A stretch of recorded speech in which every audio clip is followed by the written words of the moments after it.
Tanggapin kaya ng Converge Fiber Excels itong ino-offer ng Terra Firma Jeep? Sa ngayon daw itong Terra Firma ay tinitignan kung may posibilidad na makuha nila ang serbisyo nitong si Shawnee Winston. Si Shawnee Winston dati ang prospective na number 1 pick pero bumagsak hanggang number 9 kaya napunta sa Converge. At ngayon ginagamit ito bilang isang scorer. Pero mukhang ang Terra Firma, partikular na ang SMC, gustong makuha ang nasabing player. At willing daw sila na i-trade yung first round pick ng Terra Firma para dito. Alam naman ang lahat na ito ng Converge ay di umano'y nagtatank para nga sila makakuha ng number 1 pick sa darating na draft na ang balita ay magiging si Justin Baltasar. At kung sakasakali na ibigay ng Converge itong kanilang ng Terra Firma, yung kanilang first round pick, magkakaroon ng dalawang mataas na first round picks itong Converge. Posibleng 1 and 2 yan o 2 and 3. Kung ganyan ang mangyayari, para naka-jackpot itong Converge pagdating sa draft. Pero ang tanong, bukod dito kay Justin Baltasar, sino pa ba ang makukuha nila sa darating na draft na makakamatch dito sa potential nitong si Shawnee Winston? So yan ang kailangan nilang tignan ngayon.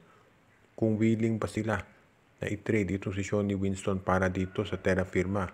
At kung yung bang makukuha nila sa draft ay magiging kasing galing nitong si Shawnee Winston. Yan ngayon ang kailangan pag-aralang mabuti ditong management ng Converge Fiber Excels.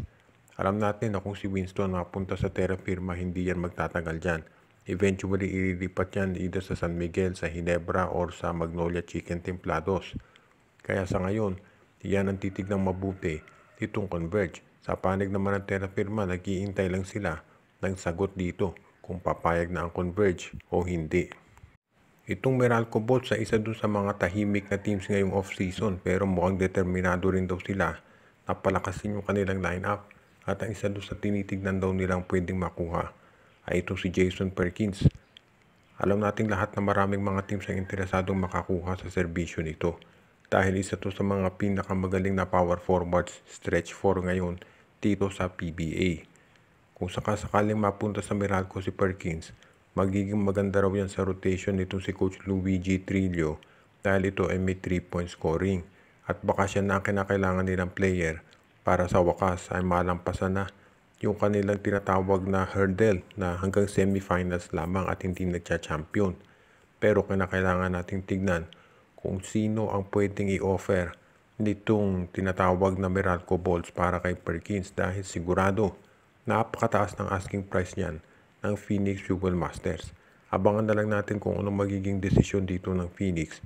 Pero ang maliwanag kung sakasakali na ito nga si Jason Perkins ay i-trade nitong Meralco ng Phoenix Fuel Masters, masasabi natin na ito ang isang malaking tagumpay sa Meralco kung sakasakali. Pero kailangan din natin consider kung sino ang hihilingin nitong Phoenix. Baka si Banquero, si Aaron Black, o baka si Maliksi, o baka si Raymond Almasan. Hindi natin masasabi. Ang maliwanag dito, dapat itong abangan.